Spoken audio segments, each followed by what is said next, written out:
The worst part wasn't the wine soaking through her dress. It was the silence that followed. The way every head in the great hall turned, and not a single person moved to help her.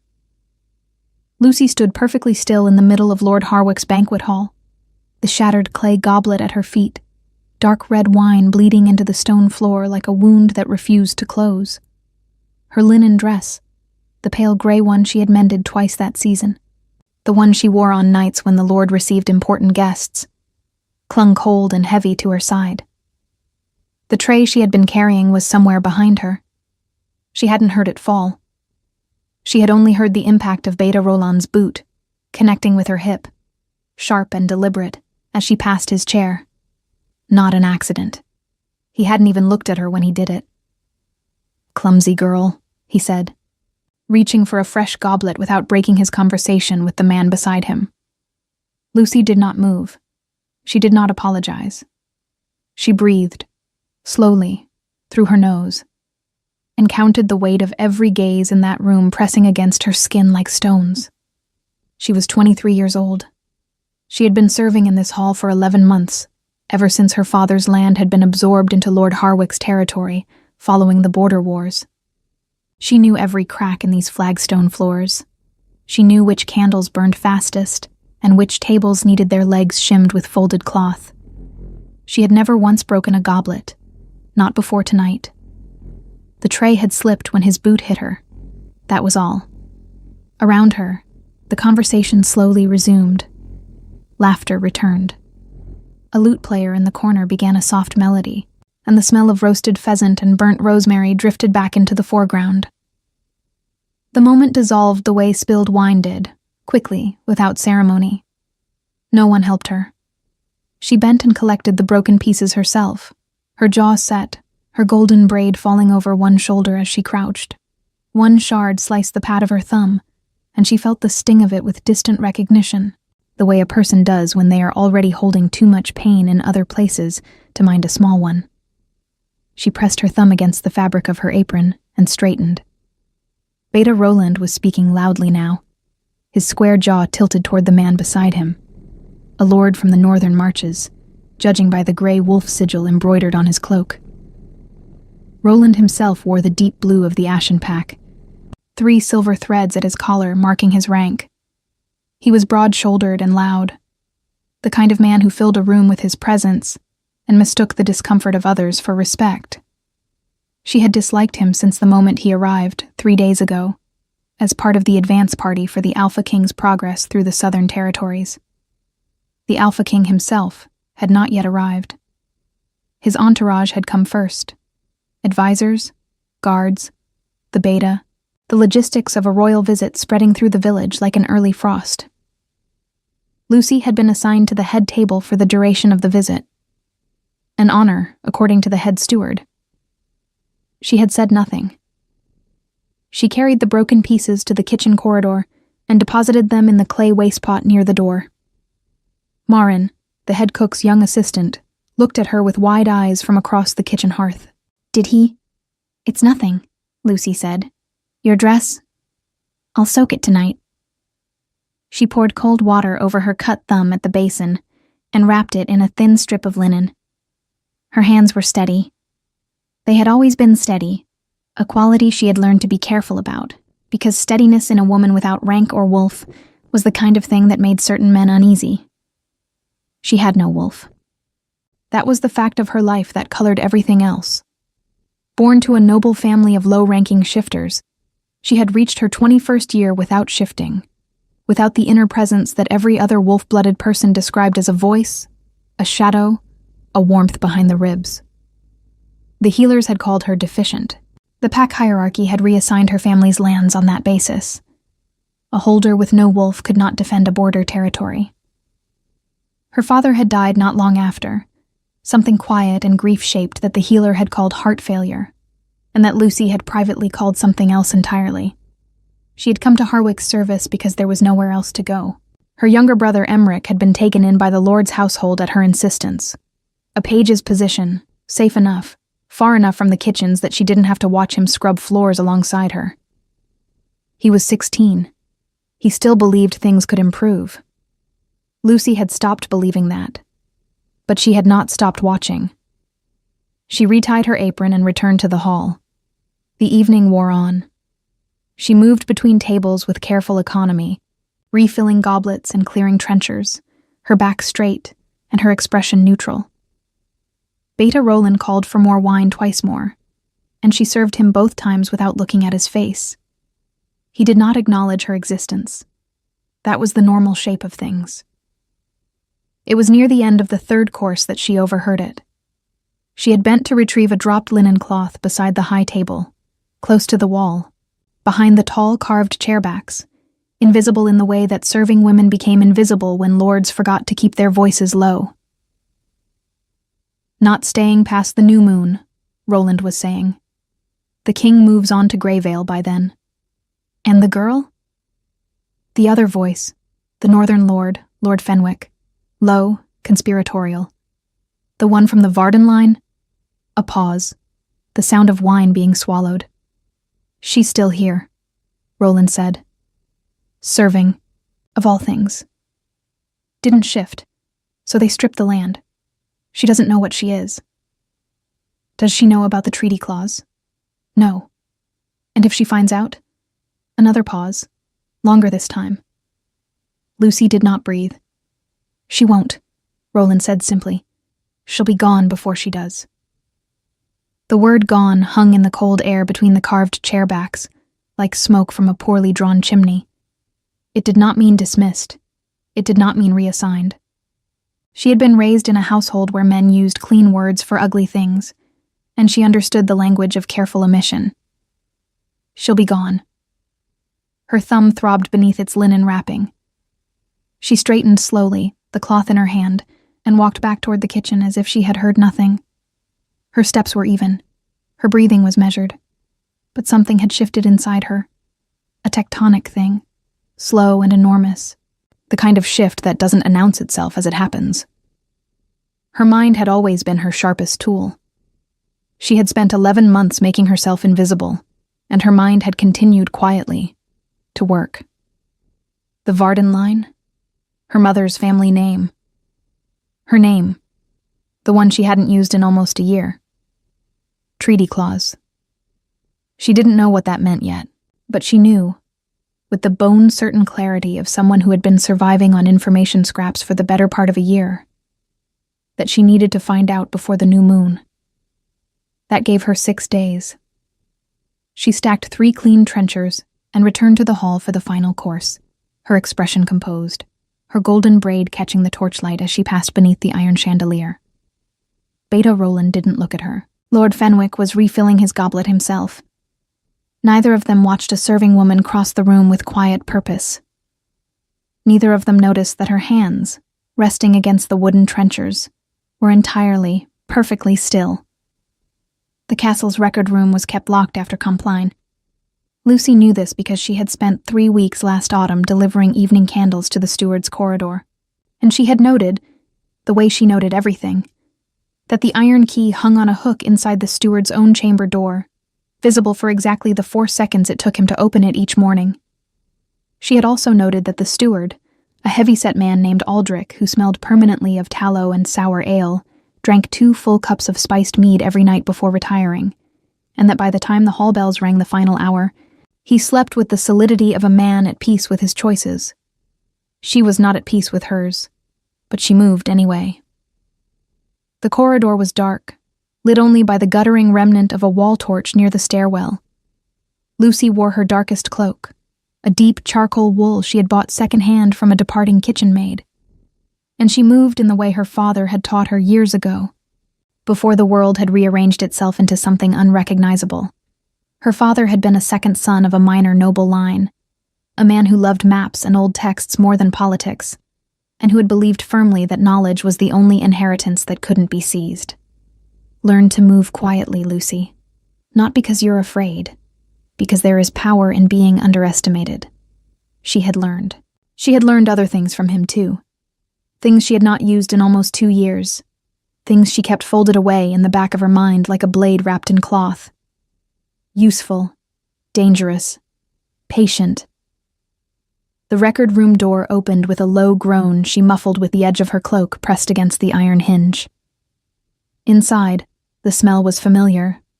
Old parchment, dried ink, the faint mustiness of rolled documents stored too close together. A single narrow window let in pale moonlight, enough to navigate by. She did not touch the central shelves. She went directly to the territorial registry, a fat, leather-bound volume near the back wall, stamped with Lord Harwick's seal, and opened it across the reading table. Her fingers moved fast and sure. She had learned to read before most children in her village learned to ride, another gift from her father, who had considered illiteracy a form of intentional poverty. She found the Varden entry within minutes. House Varden, border territory, southeastern corridor. Absorbed under the emergency land provisions following the Greyvale Compact, 3rd year of King Cassian's reign. Single surviving heir, Lucian Varden, female, unshifted. Status, ward null. Land held in provisional trust pending the expiration of the Covenant Clause. She stopped. Covenant Clause. She turned backward through the pages to the index and found it listed under Royal Treaties, a subsection she would never have thought to search without the name. Covenant Clause, Article 9, Greyvale Compact. In the event that a territorial heir of the Varden bloodline is confirmed alive and unmarked by another Alpha before the 5th year of the current king's reign, said heir retains the right to petition the Alpha King directly for land restoration and recognition of status. Her breath left her in a slow, controlled exhale. The 5th year of King Cassian's reign. This was the 4th year. She had 1 year left to claim what was hers. 1 year. And Roland knew about it. Roland, who had said she'll be gone with the quiet certainty of a man who had already made arrangements. She read the entry again.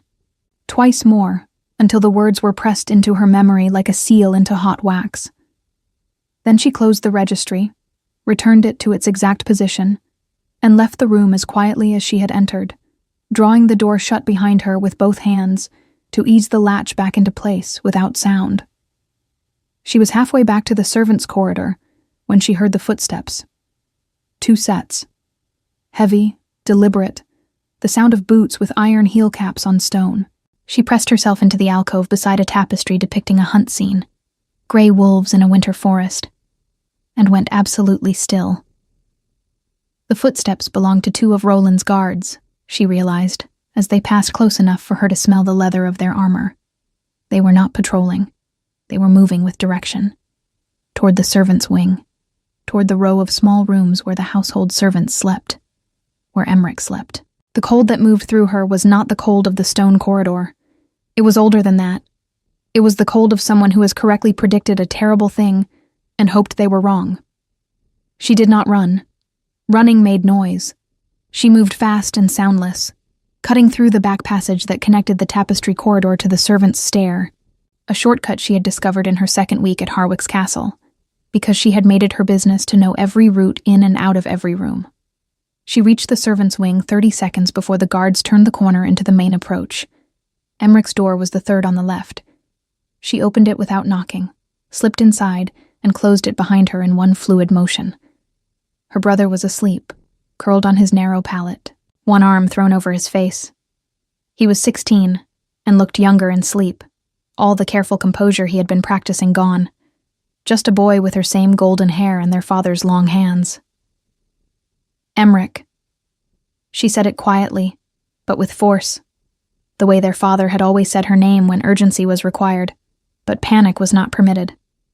He woke immediately. He had always been a light sleeper. Lucy. His voice was rough. Then he read her face, and his own sharpened. What?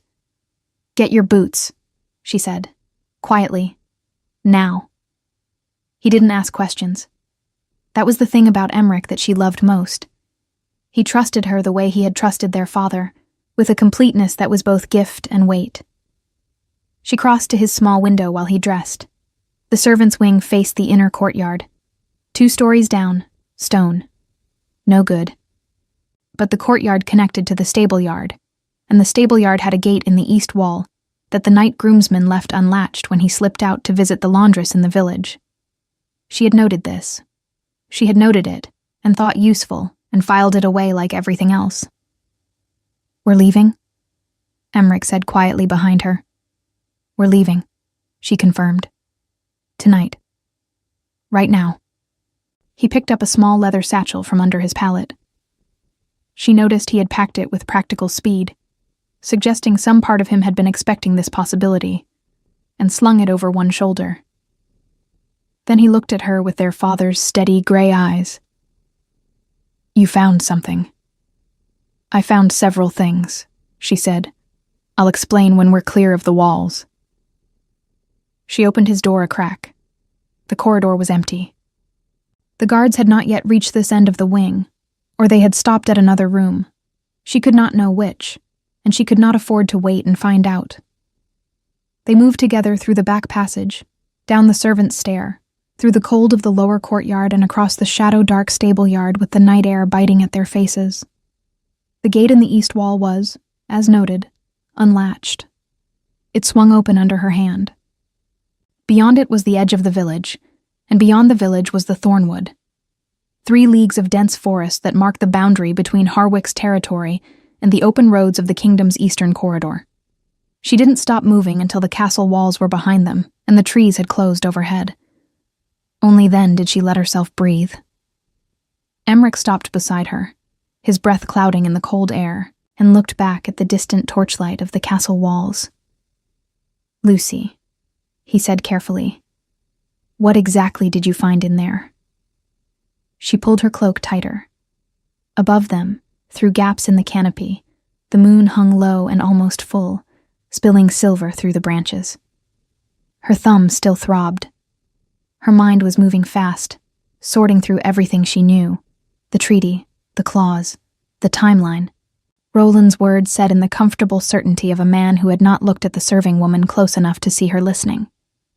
"I found out that our family name still has legal claim to our father's lands," she said, "and that someone powerful wants to make sure I never use it." Emmerich was quiet for a moment. "So what do we do?" She looked through the trees toward the eastern road. King Cassian's progress was moving south. He would be in Harwick's territory within 2 days, and before the new moon, before Roland could execute whatever he had planned so calmly over roasted pheasant and expensive wine, she needed to reach the Alpha King, directly, herself, without Roland between them. "She'll be gone," he had said. She pulled her braid over one shoulder and tied it back under her hood. "We find the king," she said. They made it 3 leagues into the Thornwood before Lucy heard the wolves. Not close, not yet. But in the forest at night, sound carried differently than in open land. It bent around tree trunks and pooled in low ground, arriving from unexpected directions, intimate and sourceless at once. She had grown up near a forest, and she knew the difference between wolves hunting prey and wolves hunting something with intent. These were the latter. The pattern was too deliberate, too measured, covering ground in a sweep rather than a chase. Roland hadn't waited for morning. "They're running a grid," she said quietly. Emmerich looked at her sideways. "How do you know that?" "Because I would." She changed their direction without breaking stride, angling northeast instead of east, toward the ridge where the ground rose rocky and uneven. Shifted wolves moved faster on flat ground. The ridge would cost them speed, but gain them something more valuable: the high approach to the King's Road, which cut through the northern edge of the Thornwood, and was, according to every traveler who had passed through Harwick's village in the last week, the route the Royal Progress was taking south. Emmerich kept pace without complaint. He was 16 and lean, and had their father's endurance, the kind built from years of early mornings and physical work rather than training. Lucy had both, the endurance and the training. She had simply kept the training invisible. Her father had hired a retired royal guard to teach her when she was 12. Not because he expected her to fight. He had said, with careful honesty, that he hoped she would never need to. But because he had understood something about the world that most fathers in their position preferred not to examine too closely. That a woman without a wolf in a shifter kingdom was only as safe as the goodwill of the people around her. and goodwill was not a reliable foundation. She had trained for 7 years. Blades, primarily. A short blade for close quarters, a longer one for distance management. Hand combat, pressure points. The kind of fighting that was not about strength, but about geometry, leverage, and the willingness to act before hesitation could hollow you out. She had not trained in almost 2 years, but the body held what it had been given. The howl came from the south, closer now, and then another to the southeast, the second wolf adjusting, responding to the first. They were communicating, professional. She touched Emmerich's arm and they stopped moving. In the silence, she heard something else. Hoofbeats on stone. Multiple horses, heavy-gaited, the sound of a large party moving at a disciplined pace on a paved road.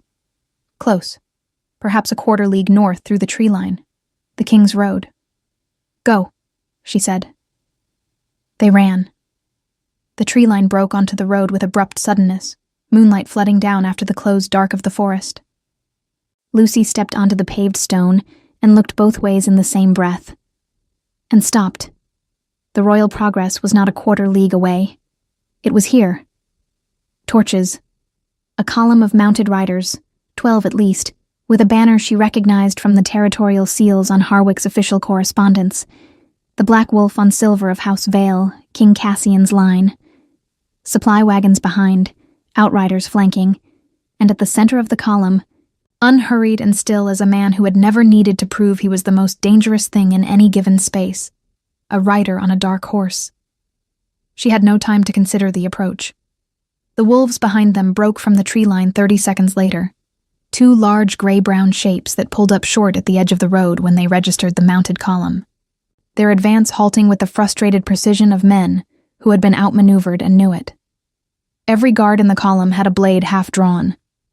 The outriders moved to flank positions. The forest edge became very still. Stand down. The voice from the center of the column was not loud. It didn't need to be. It was the kind of voice that had given orders in loud places for long enough that it had learned to cut through noise by quality rather than volume.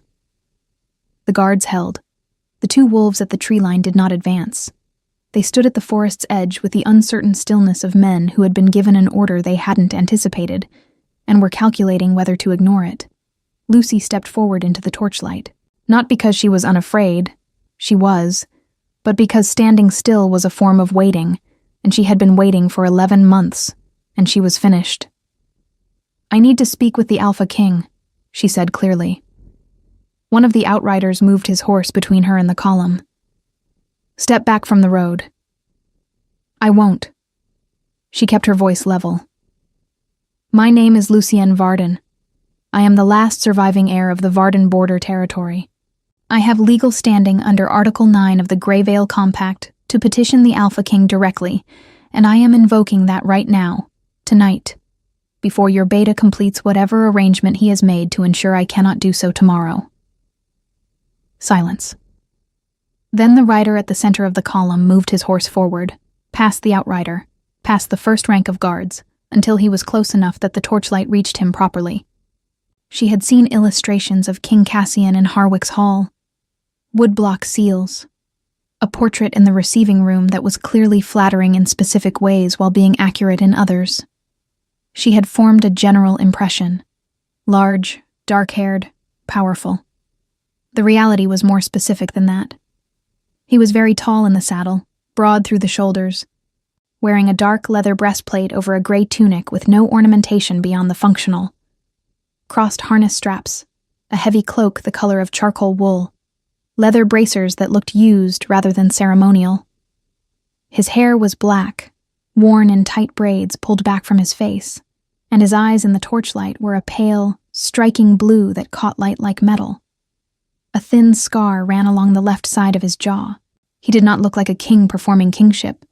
He looked like a man who had been made for something difficult and had simply never stopped doing it. He looked at her for a long moment without speaking. Then he looked past her at the 2 wolves still standing at the tree line. Roland's men, still shifted, still watching.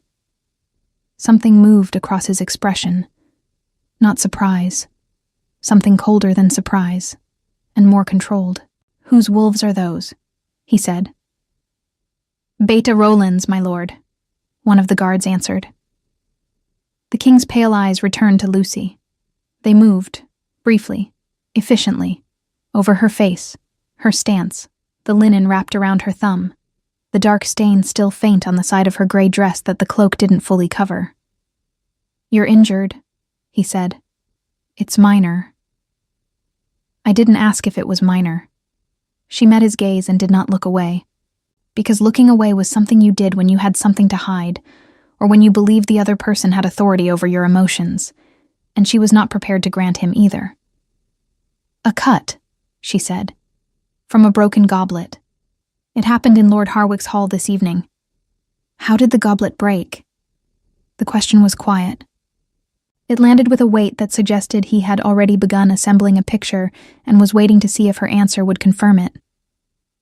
"Beta Roland's boot connected with my hip as I passed his chair," she said.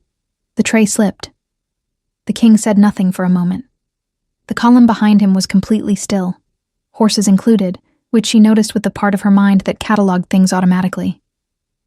"Emmerich," she said without turning, "come out of the tree line." Her brother stepped into the torchlight beside her, his satchel over one shoulder, his jaw set in a passable imitation of her own expression. He was 16 and trying to look older, and she loved him so completely in that moment that it was almost painful. The king looked at the boy, then back at her. "You came to the road at night, through a wolf pursuit, with a legal citation and a younger brother," he said. There was something in his voice that was not quite dry humor and not quite admiration. Something in between that she didn't have a name for yet. "Yes," she said simply. He was quiet for another moment. Then he dismounted. Not quickly. There was no urgency in his movements, only a settled deliberateness that made even the simple act of swinging down from a horse look like a decision made from authority rather than habit. He was taller standing than he had appeared mounted, which was not often true of men. He walked toward her and stopped 2 arms' lengths away, close enough to speak without the column hearing. "Article 9 requires a formal hearing," he said quietly. "Not a roadside claim in the middle of the night." "I know." "Then you know I cannot restore your lands on the basis of a single conversation." "I'm not asking you to," she said. "I'm asking you not to let your beta have me killed before I can request one." Another silence. His pale blue eyes held hers with an attention that was not intrusive, but was, undeniably, uncomfortably, complete. The kind of attention that did not skim over things. "You believe he intends to kill you," he said. "I believe he said I would be gone before the new moon, and I believe he sent 2 of his wolves into the thornwood 2 hours after I overheard him say it." She watched something shift behind his expression, subtle, controlled, a tightening at the jaw that was gone almost before it formed. He turned back toward his column. "Roven!" he called. One of the senior guards moved forward. "Escort Beta Roland's men back to Harwick's castle and inform Lord Harwick that his guests will be departing at first light." A pause. "Send Roland to me." "Yes, my lord." He turned back to Lucy. The torchlight between them was steady. No wind reached the road here, sheltered as it was by the trees on both sides. "You and your brother will travel with the progress tonight," he said. It was not a question. "I don't require your charity," she said, and then stopped, because that wasn't accurate, and she knew it. She required exactly that, for exactly tonight, and pride was a luxury she could not afford until she was alive long enough to use it. "You require protection," he said, without inflection. "That isn't charity. That's a king's obligation to a subject invoking a legal right." He looked at her with that same focused attention. "Do you accept?" She looked at him, at this man who had dismounted in the middle of a night road to speak to a serving woman at eye level, and felt something she didn't entirely trust, the faint, dangerous pull of relief. "Yes," she said. They gave her a tent, not a servant's corner in a supply wagon, not a blanket near the horses, an actual tent, small but solid, with a canvas floor, and a folded wool blanket, and a copper basin of water that was still faintly warm when she arrived at it. Emmerich was placed in the adjacent tent, close enough that she could hear him shift on his pallet through the thin canvas wall. She did not sleep. She sat on the edge of the low camp bed and unwrapped her thumb, and rewrapped it with the clean strip of linen a guard had brought her without being asked, and she thought about Roland. About the way he had said she'll be gone. Not with anger, not with relish, but with the flat practical tone of a man discussing the disposal of something inconvenient. That tone was more frightening than anger would have been. Anger was personal. That tone was administrative. She thought about the covenant clause. The 5th year. 1 year remaining. She had not known. Had not been permitted to know. She understood now. And the not knowing had almost been enough. 11 months of serving wine and mending dresses and being invisible, while her birthright sat in a record room 2 corridors from where she slept. Her father would have found a particular kind of bitter irony in that. She lay back on the bed without undressing, her cloak still around her shoulders, and stared at the canvas ceiling while the camp settled into the rhythms of a night halt. Guards rotating, horses shifting, the low murmur of men talking near the fire line. At some point, without deciding to, she slept. She woke to gray pre-dawn light, and the smell of wood smoke and boiling grain, and the sound of someone outside her tent with a measured, deliberate tread. Lady Varden. The voice was the king's. Not the full weight of it, just the edge. The way it sounded when he was not projecting command but simply speaking. She sat up and ran her hands over her hair, tightening the braid that had half unraveled in the night. Yes. There is something you should see before we break camp. She laced her boots, straightened her cloak, and stepped outside. The morning was cold and white, ground fog sitting low between the trees, the camp emerging from it in pieces. Tents, horses, the orange glow of the cook fires. King Cassian stood a few feet from her tent entrance, dressed already in his traveling clothes, cloak clasped at the shoulder, his dark braids clean and neat. He looked like a man who did not have a disheveled version of himself. Beside him stood Beta Roland. Lucy went still. Roland looked different in the morning light than he had across a banquet table. Less comfortable. There was a rigidity to his jaw that had not been there the night before, and his eyes moved to her with something she recognized as recalculation. The expression of a man revising his plans in real time. Beta Roland has offered an account of last evening, the king said. His voice was neutral in a way that was more pointed than anger. I would like you to hear it. Roland straightened. There was a misunderstanding, he said. My foot caught the serving girl's tray. An accident. As for the conversation the girl claims to have overheard. Her name is Lucienne Varden, the king said. A beat of silence. As for the conversation Lady Varden claims to have overheard, Roland continued, the correction sitting visibly uncomfortable in his mouth.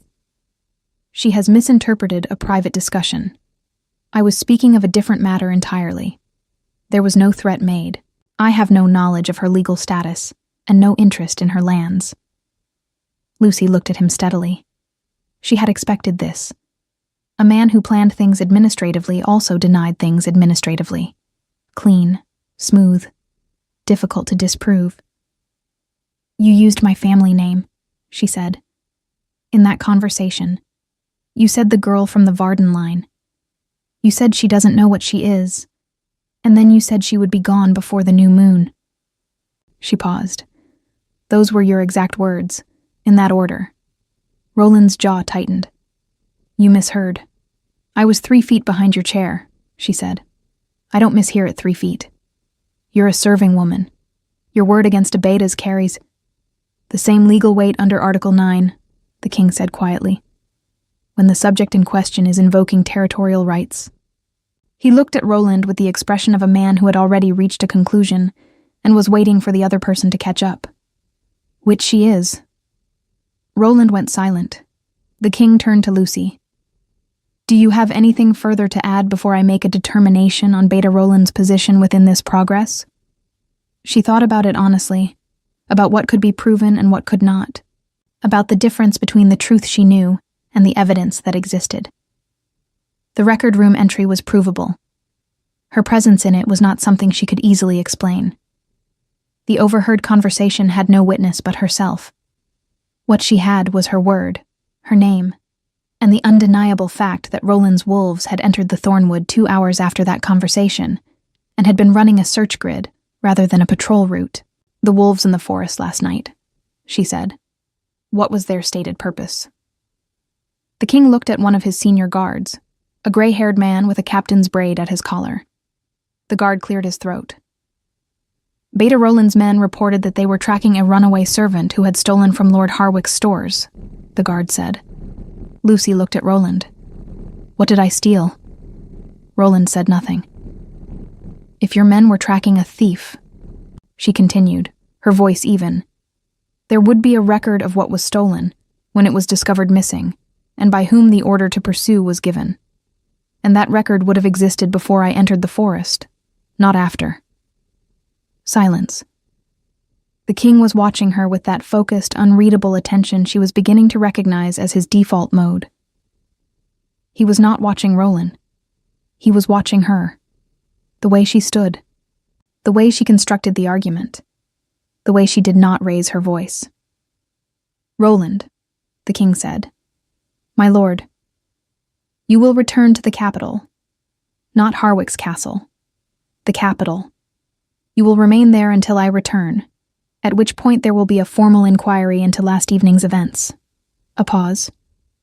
"You will surrender your travel seal to Captain Aldrin before you leave this camp." Roland's face went through several things in rapid succession. Disbelief, anger, the precise moment he calculated whether to object, and the moment he decided not to. "Yes, my lord," he said. He walked away without looking at Lucy. She watched him go and felt no particular triumph, only a cold, tired recognition that this was not finished. Men like Roland did not disappear because they were inconvenienced. They regrouped. The king waited until Roland was out of earshot. "You argued that well," he said. "I argued it accurately," she said. "There's a difference." Something shifted in his expression. The faint edge of something she might have called amusement in another context. It disappeared quickly. "The formal hearing for your petition will take place at Grey Vale in 4 days," he said. "You will travel with the progress until then. Your brother as well." He paused. "I'll have one of the women from my household staff assigned to assist you. Clean clothing, meals. You won't serve at table." She looked at him. "I'm not fragile." "I know," he said. "That's not why." She didn't entirely understand what he meant by that. She let it sit, rather than asking, because she had learned that questions asked too quickly sometimes got answers that were premature. "Thank you," she said instead. It came out with more difficulty than she expected. Not from pride, exactly, but from the strangeness of being spoken to directly, of having her name said correctly, of being argued for by someone with the power to do so, after 11 months of being invisible. He nodded once, the way men did when they received something without needing to perform a response, and turned back toward the camp. She watched him go, and tried to ignore the warmth she felt, some small, traitorous thing, in her chest. She didn't trust it. She had trusted warmth before. She had trusted a lord's goodwill and her father's pack, and the basic fairness of a system that had, in the end, stripped her family of everything on the technicality of her absent wolf. Warmth from a powerful man was not safety. It was a feeling, and feelings were not evidence. She turned back to her tent to collect Emmerich for breakfast. But she had gone 3 steps when she heard it, a sound so faint that she almost convinced herself she had imagined it. A low, resonant hum from somewhere deep inside her own chest, behind her ribs, in the place that had been hollow her entire adult life. She stopped walking. It was gone as quickly as it came, brief and sourceless, like a door opening in a room she hadn't known existed. She stood completely still in the morning fog for a long moment, her hand pressed flat against her sternum, her heart beating steady and fast beneath her palm. Then she breathed out, and walked on. The hearing at Greyvale took place in the great council chamber of the border fortress, a cold, high-ceilinged room with stone walls and iron torch brackets and a long table of dark oak that had clearly witnessed many difficult conversations. Lucy stood at one end of it in a borrowed dress of deep blue wool, her golden braid pinned at the back of her neck, her hands folded in front of her with the stillness she had spent years cultivating. Across the table sat 4 territorial lords, 2 royal advisors, and King Cassian. He sat at the center, not at the head, a positioning she recognized as deliberate. A king who sat at the head of a table owned the conversation. A king who sat at the center of it owned the room. She had spent the 4 days of travel preparing for this. The woman assigned to assist her, a capable, gray-eyed lady named Hester, who asked few questions and anticipated many needs, had helped her locate a copy of the Greyvale Compact in the fortress library. Lucy had read it twice through, annotated it in her memory, and identified 3 additional clauses that supported her claim beyond Article 9. She was ready. She presented the petition clearly and without ornamentation. The Varden bloodline, the land absorption, the covenant clause, the timeline.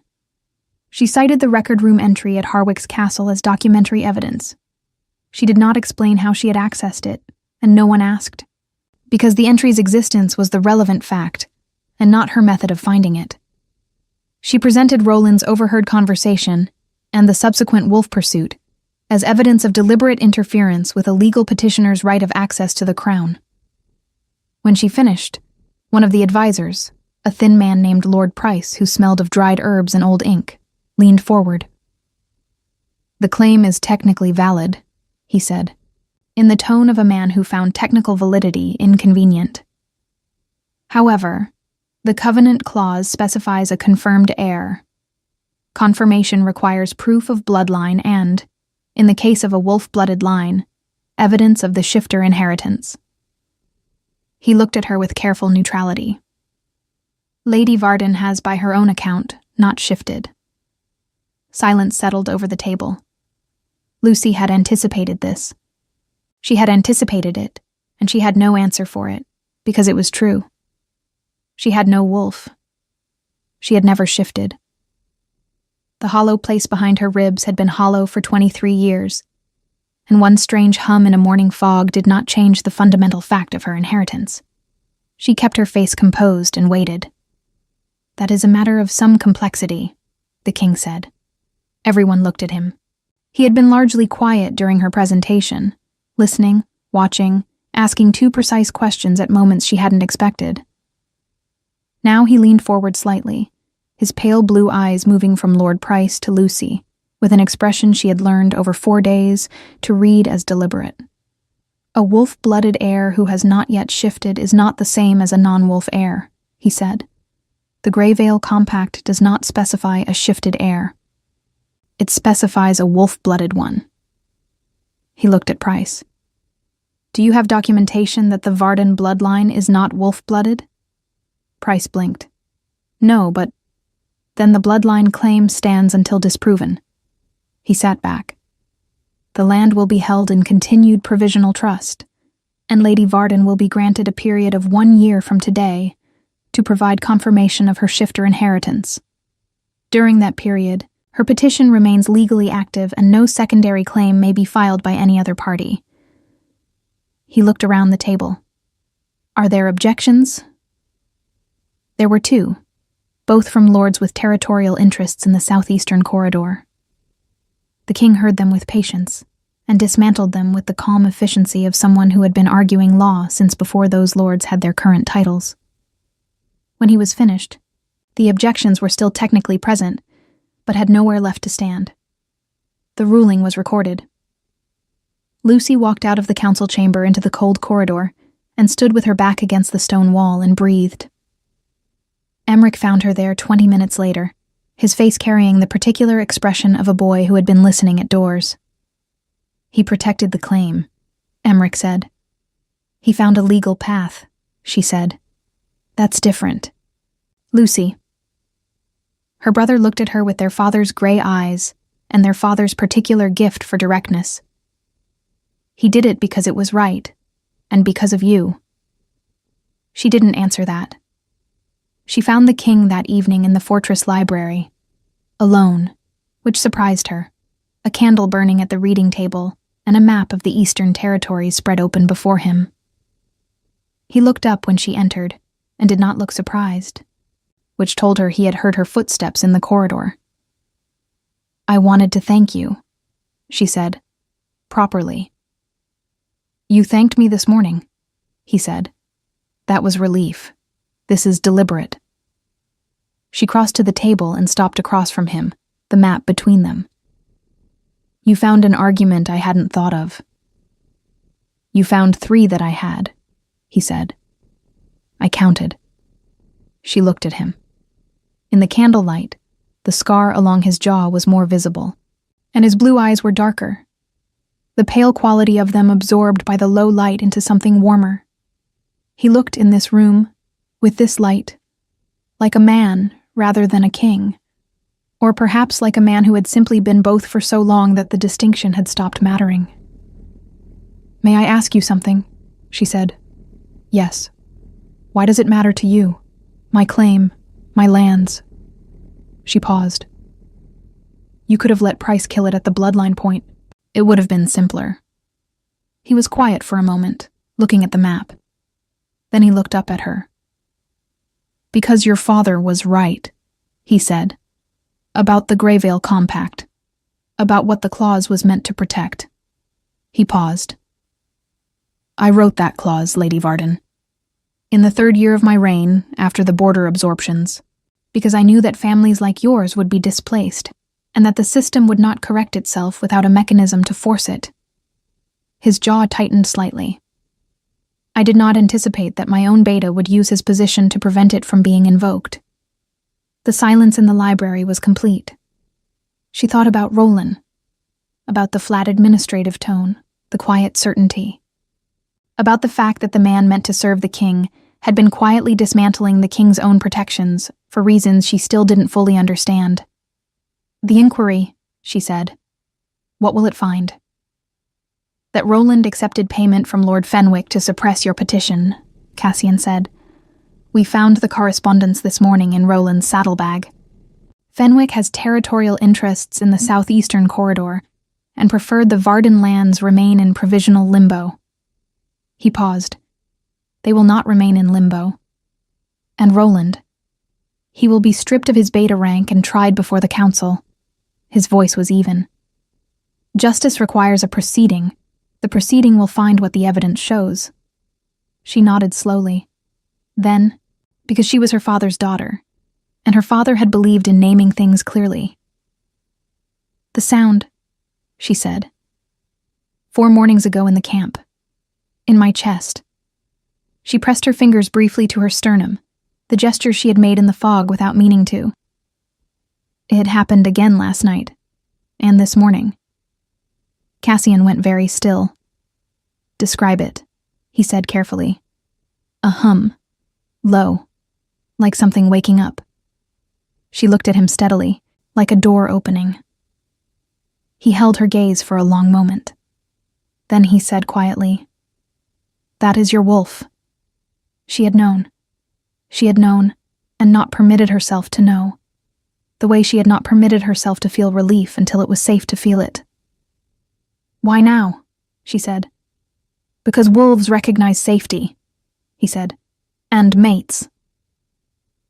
The word fell into the room like a stone into still water, and the ripples from it moved through her before she could stop them. Not with the sharp pain she would have expected, not with the recoil that the word mate had carried since she first understood what it meant and watched other people's bonds be used as instruments of control. Instead, it moved through her with a quiet, resonant truth that her body recognized before her mind fully caught up. She thought about what she knew of him. 4 days, a legal argument, a voice that cut through noise by quality, a man who had written a law to protect people like her and then spent 4 days making sure it was honored, a man who had spoken her name correctly in front of his beta without being asked. She thought about the warmth she had refused to trust. "I don't know you," she said. "No, he agreed. I need to know you. Yes, he said. That's the correct order of things. She looked at him across the map of her father's territories. Her territories now, protected by law and by time, and by a clause written by the man standing across from her. The candle between them burned steady in the still air. Then we'll start there, she said. 3 months later, the formal restoration of the Varden lands was recorded in the Royal Archive. Lucy stood in the council chamber as Lucienne Varden, confirmed heir, wolf-blooded and shifted at last. Her first shift having come on a cold night in Greyvale, with Emmerich laughing from the doorway and Hester pretending not to cry. The wolf she carried was pale silver, almost white, and moved with a quietness that several of the king's guards later described, privately, as unsettling in the best possible way. Lord Fenwick was tried before the full council and stripped of his Northern Marches title. His lands were redistributed among 3 families, whose claims had been similarly suppressed during the border absorptions. He left the capital in the grey of an early morning, and no one of consequence watched him go. Beta Roland was convicted of bribery and interference with royal legal process. He lost his rank, his seal, and his place in the Ashen Pack's hierarchy, and was remanded to a border garrison posting where his particular gift for administration could be directed toward supply inventories rather than political maneuvering. It was, Lucy thought, a very precise form of justice, not destruction, but reduction. He would spend the rest of his career being exactly as small as he actually was. Emmerich was given a proper page's position in the royal household, one that came with tutors and a stipend, and the kind of future their father had wanted for him. He was insufferably pleased about it, and pretended not to be, which was so completely their father's mannerism that it made Lucy's chest ache with something that was not quite grief anymore. More like inheritance. She and Cassian learned each other slowly. The way things built to last are always built. Not quickly, not without difficulty, but with attention and honesty, and the particular intimacy of 2 people who had both, in different ways, learned not to trust easily, and then chosen to try anyway. He was direct, and sometimes blunt, and occasionally infuriating in his certainty, and she told him so, and he listened, which was the more important part. She was guarded and occasionally cold, and needed to think out loud before she reached conclusions, and he gave her room to do it, which was the more important part of that. The mate bond completed itself not in a dramatic moment, but in a quiet one. An evening in the fortress library, a map between them, a conversation about the Eastern Territories that turned into a different conversation entirely, and the simple, final recognition that the warmth she had refused to trust had been trustworthy all along. She became his Luna in the first month of the new year, in a ceremony that was smaller than protocol demanded and exactly the size it needed to be.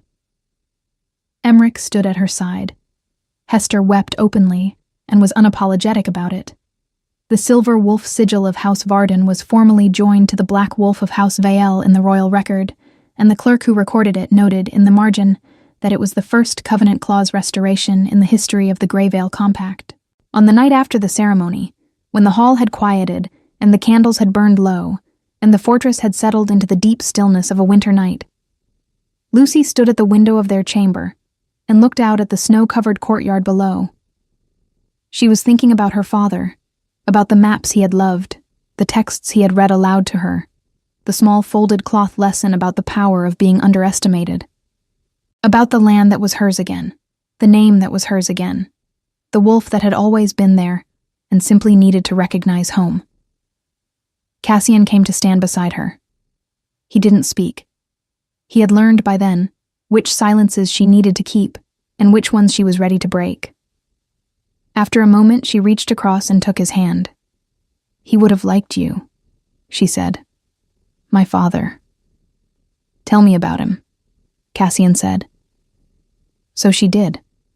Outside, snow fell quiet and steady over the Eastern Territories, over the Thornwood and the King's Road, and the borderlands that bore her name. And in the royal record, in careful ink, the Varden line continued, no longer provisional, no longer suppressed, no longer gone. Present, restored, permanent, exactly as it should have always been.